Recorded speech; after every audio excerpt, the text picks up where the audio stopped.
Price God, உங்களை பார்க்கல எனக்கு ரொம்ப சந்தோஷம். ஸோ இன்றைக்கி என்னோடய ஜெபத்தில் பார்த்தீங்கன்னா டெஸ்பூரில் இருந்து ஹோஜான்ற ஒரு பகுதி தான். இது ரெண்டுமே டெஸ்பூரும் ஆசாம் தான், ஹோஜாவும் ஆசாம் தான்.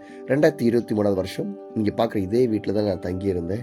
ஸோ ஊழியர்களை செய்கிறதுக்கான ஒரு கிருபை வாய்ப்பை கொடுப்பார். இந்த வீடு தான் எனக்கு திறந்து கொடுத்தாங்க, இங்கே தங்கியிருந்தேன். ஸோ 2026 அதே மக்களை திரும்ப சந்திக்கிறதுக்கான ஒரு பெரிய ஒரு கிருபையும் வாய்ப்பை எனக்கு உருவாக்கி கொடுத்தாரு. கர்த்தரை நான் ஸ்தோத்தரிக்கிறேன். ஸோ கால் மிதிக்கிற தேசம் கர்த்தருக்கு சொந்தமாகட்டும். என்னுடைய ஜெப பயணம் இப்போ தொடருது ஹோஜாவை நோக்கி. ஸோ டெஸ்பூரை குறித்து சொல்லணும்னா, டெஸ்பூர் வந்து இங்கே மிஷினரிஸ்னால் ஒர்க் பண்ணப்பட்ட ஒரு பகுதி. பல ஆண்டுகளுக்கு முன்பதாக வெஸ்டர்ன் மிஷினரிஸ், யூரோப்பியன் மிஷினரிஸ் இங்கே வந்து அதிகமாக ஒர்க் பண்ணாங்க. இங்கே ஒரு மிஷன் கேம்பஸ் இருக்குது. 2023 வருஷம் அந்த மிஷன் கேம்பஸில் வந்து என்னுடைய சாட்சியை சொல்கிறதுக்கான ஒரு கிருபை கொடுத்தாரு. அதே 2020 அடுத்தது 2026 இந்த வருஷம். ஸோ அந்த இடத்துக்கு போய் ஒரு வீடு கூட என்னுடைய சாட்சியை பகிர்ந்து கொள்வதற்கான ஒரு கிருபை வாய்ப்பு எனக்கு உருவாக்கி கொடுத்தாரு. ஸோ கர்த்தரை நான் ஸ்தோத்திரிக்கிறேன். கர்த்தர் பெரிய காரியங்களை அனுதினமும் என்னுடைய ஜெப யாத்திரையில் செய்து கொண்டே வர்றாரு. ஸோ ஒரு காரியத்தை மட்டும் நான் சொல்றேன், கவனிங்க. கலாத்தியர் 5ஆம் அதிகாரம் 17வது வசனம். மாம்சம் ஆவிக்கு விரோதமாகவும் ஆவி மாம்சத்திற்கு விரோதமாகவும் இச்சிக்கிறது.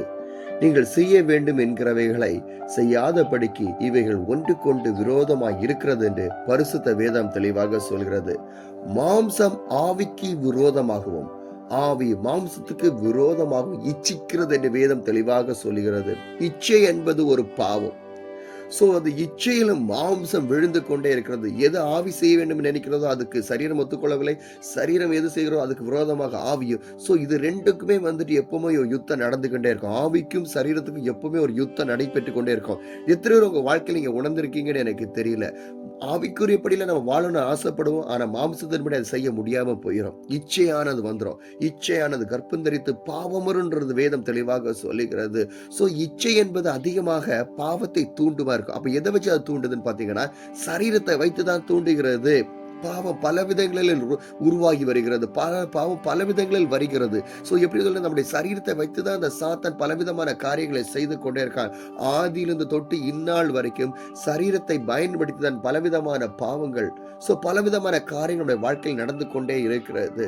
மாம்சம் ஆவிக்கு விரோதமாகவும் ஆவி மாம்சத்துக்கு விரோதமாகவும் இச்சிக்கிறது. நீங்கள் செய்ய வேண்டியவைகளை செய்யாதபடிக்கு இவைகள் ஒன்றுக்கு ஒன்று விரோதமாய் இருக்கிறது. இவைகள் ஒன்றுக்கு ஒன்றும் விரோதமாக இருக்கிறது. என் அன்பான தேவஜனமே, நீங்கள் கவனிக்க வேண்டிய ஒரு விஷயம் இருக்கிறது.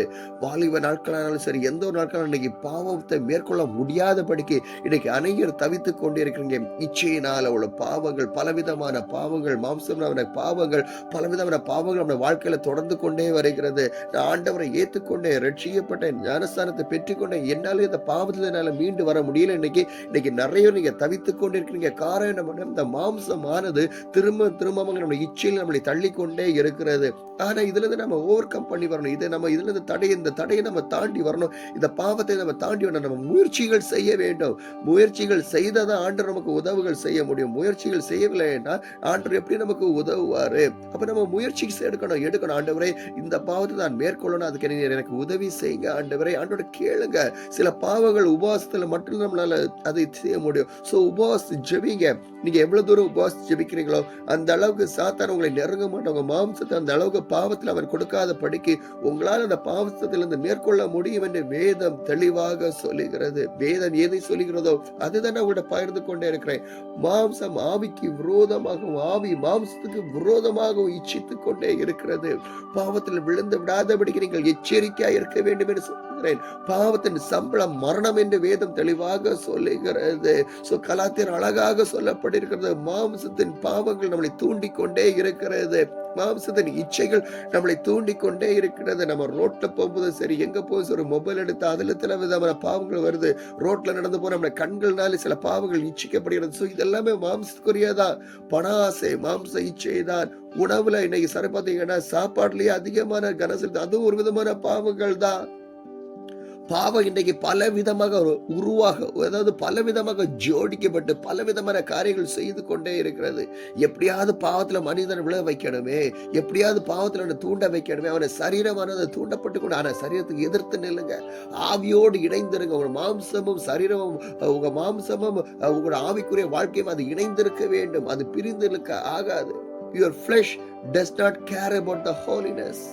Your flesh, உங்களுடைய சரீரம் பரிசுத்தத்தை குறித்து அது ஒருபோதும் உங்களுடைய சரீரமானது அதாவது அது கீழ்ப்படிவது இல்லை. சில நேரங்கள்ல it not care about the obedience, it's not care about the eternal life. உங்கள் சரீரமானது அது வந்து அதாவது பரலோக ராஜ்யத்தை குறித்து அது யோசிப்பது இல்லை. பாவம் தூண்டப்பட்டு கொண்டே இருக்கிறோம் என் அன்பான தேவச்சனமே. ஸோ என்னை காலம் நான் ஸ்டார்ட் பண்ண என்னுடைய ஜெப யாத்திரை இன்னைக்கு பார்த்தீங்கன்னா ஆசாமில் டெஸ்ட்பூர்லேருந்து ஸ்டார்ட் பண்ணேன். இப்போ இரவு பொழுது ஆயிடுச்சு. ஸோ இவ்வளோ நேரங்கள் என்னுடைய ட்ராவல் கண்டினியூஸ் ஆயிடுச்சு. என்னோட ட்ராவல் சாதாரண இன்னைக்கு கொஞ்சம் உடம்பு சரீரம் எனக்கு அவ்வளோ பலவீனம். இது நைட்டு எனக்கு சரியான பிரச்சனை, உடம்புல அவ்வளோ பலவீனம் இருந்துச்சு. ஸோ ட்ராவல் பண்ண முடியாத அளவுக்கு ஆனால் கண்டிப்பாக நான் ட்ராவல் பண்ணணும். ஏன்னா இது சனிக்கிழமை நாளைக்கு வந்து பார்த்தீங்கன்னா எனக்கு வந்து ஞாயிற்றுக்கிழமை நான் சபைக்கு நான் போகணும், சர்ச்சுக்கு நான் போகணும்.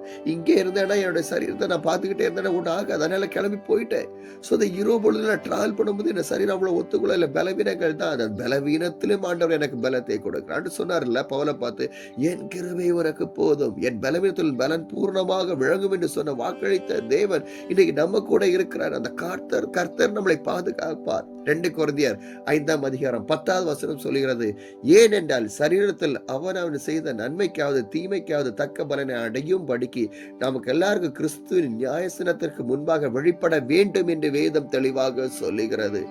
ஏனென்றால் சரீரத்தில் அவன் செய்த நன்மைக்காவது தீமைக்காவது தக்க பலனை அடையும் படிக்கு, நன்மைக்காவது தீமைக்காவது, நீங்கள் நன்மை செய்தவர்களா இருக்கலாம், இல்லை தீமை செய்தவர்களா இருக்கலாம், தக்க பலன் அடைபடிக்கு எல்லாரும் கிறிஸ்துவின் நியாயஸ்தலத்துக்கு முன்பாக வெளிப்பட வேண்டும்.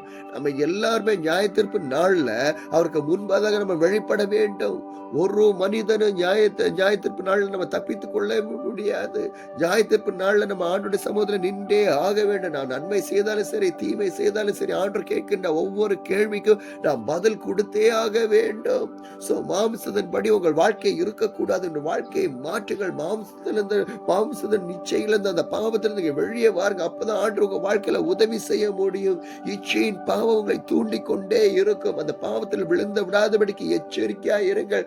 நியாயத்தீர்ப்பு நாள் என்பதனை உண்டு என்பதை நீங்கள் அறிந்து கொள்ளுங்கள். நம்ம அதில் நன்மையாவது தீமையாவது தக்க பலனை அடைபடி நாம் எல்லாரும் கிறிஸ்துவுக்கு முன்பாக நியாயஸ்தலத்துக்கு முன்பாக நிற்க வேண்டும் என்பதை நீங்கள் அறிந்து கொள்ள வேண்டும். பாவத்தில் விழாதபடிக்கு எச்சரிக்கையா இருங்கள். அதில் நீங்கள் மீண்டு வாருங்கள். சரீரத்தினுடைய பாவங்கள் பலவிதமாக இன்றைக்கு உருவாக்கி கொண்டிருக்கிறது. பலவிதமான காரியங்கள் செய்து கொண்டே இருக்கிறது. பாவத்தில் ஒருபோதும் விழுந்துடாங்கள். பாவத்துக்கு எதிர்த்து நில்லுங்கள். சாத்தானுக்கு நீங்கள் எதிர்த்து நில்லுங்கள். என் அன்பான தேவச்சனமே, கர்த்தரால் கூடாத காரியங்கள் ஒன்றுமில்லை. அவர் செய்து நினைத்த காரியம் ஒரு நாள் தடைப்படாது என்று வேதம் தெளிவாக சொல்லுகிறது. சாத்தானுக்கு எதிர்த்திருக்க வேண்டும். பாவத்தில் ஒருபோது நினைந்திருக்கவே கூடாது. சாத்தான் எந்த வழியில் வர வேண்டாம், எப்படி வருவான் என்று தெரியாது. ஆனால் உபவாசித்து ஜெபிங்கள். எந்த அளவுக்கு உங்களால் ஜெபிக்க முடியுமோ அந்த அளவுக்கு நீங்கள் ஜெபிக்க ஸோ ஒரு வழியாக நான் வந்தது இன்னைக்கு சேர வேண்டிய இடத்துக்கு நான் வந்து சேர்ந்துட்டேன். ஸோ என்னை கூட்டிகிட்டு போக வந்துட்டாங்க. ஸோ ஒரு வழியாக கர்த்தர் பெரிய காரியங்கள் இன்றைக்கி செய்தார்னு சொல்ல முடியும். அந்த வழியில் நீங்கள் பார்த்தீங்க எப்படி நான் இன்றைக்கி ட்ராவல் பண்ணேன்னு சொல்லிட்டு கர்த்தர் தான் அனுதினமும் என்னை பாதுகாக்கிறாரு. ஸோ இந்த இவங்களாக எனக்கு 2023 நான் சந்தித்தேன். ஸோ அதே திருச்சபையில் திரும்பமாக இன்றைக்கி பிரசங்கம் பண்ணுவது, நாளைக்கு பிரசங்கம் பண்ணுவேன், இன்றைக்கி கிடையாது நாளைக்கு பிரசங்கம் பண்ணுவேன். ஸோ இந்த மக்களுடைய அன்பை பாருங்களேன், எனக்கு வந்து கூட்டிகிட்டு போகிறாங்க. ஆண்டு பெரிய ஒரு அற்புதங்களை செய்கிறார். நினைப்பதற்கு மேலாக செய்கிற தேவன் பெரிய காரியங்களை செய்து கொண்டே இருக்கிறாரு. ஸோ இந்த பகுதிகள் தான் ஸோ என்னுடைய ஒவ்வொரு நாளும் என்னுடைய பயணங்கள் ஒவ்வொரு காரியங்கள் நடைபெற்று கொண்டே இருக்கிறது. தொடர்ந்து என்னுடைய ஊழியர்களுக்காக ஜெபித்துக் கொள்ளுங்கள். கர்த்தர் உங்களை ஆசீர்வதிப்பாராக.